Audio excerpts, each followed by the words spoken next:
பெரியார் குறித்து அவதூறாக பேசியதற்கு கண்டனம் தெரிவித்து சீமானின் வீட்டை முற்றுகையிட முயன்ற தந்தை பெரியார் திராவிட கழகத்தினரை போலீசார் கைது செய்தனர்.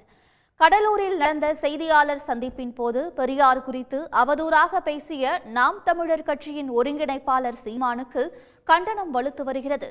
சென்னை நீலாங்கரையில் உள்ள சீமானின் வீட்டை தந்தை பெரியார் திராவிட கழக பொதுச் செயலாளர் கோவை ராமகிருஷ்ணன் தலைமையில் 50க்கும் மேற்பட்டோர் முற்றுகையிட முயன்றனர். சீமான் வீட்டிற்கு 200 மீட்டருக்கு முன்பாக தடுப்புகள் அமைத்த போலீசார் போராட்டக்காரர்களை தடுத்து நிறுத்தினர். அங்கு நாம் தமிழர் கட்சியினரும் குவிந்ததால் பதற்றமான சூழல் நிலவியது. இரு தரப்பினர் இடையே வாக்குவாதம் ஏற்பட்டதால் தந்தை பெரியார் திராவிட கழகத்தினரை போலீசார் கைது செய்தனர்.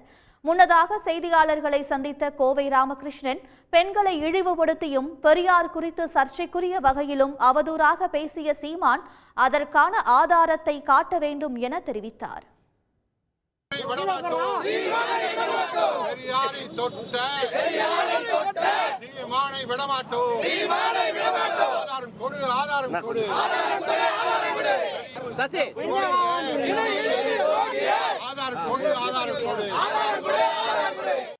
இதேபோல் புதுச்சேரி நெல்லித்தோப்பு சிக்னல் அருகே கட்சி கூட்டத்தில் பங்கேற்ற சீமானை முற்றுகையிட சென்ற தந்தை பெரியார் திராவிட கழகத்தினரை போலீசார் கைது செய்தனர்.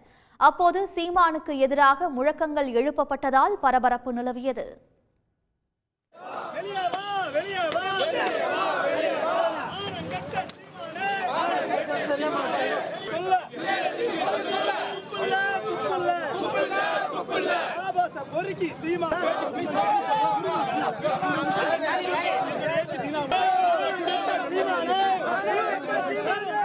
தந்தை பெரியார் குறித்து உண்மைக்கு புறம்பான அவதூறான செய்தியை நாம் தமிழர் கட்சியினுடைய சீமான் பேசியிருக்கிறார்.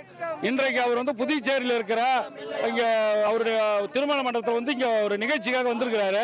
அவர்கிட்ட நாங்க தந்தை பெரியார் திராவிட கழகம் மற்றும் சமுதாய அமைப்புகளும் சேர்ந்து நீ நேற்று வெளியிட்ட அவதூறு செய்திக்கு ஆதாரத்தை கொடு என்று கேட்பதற்காக அங்கே செல்றோம்.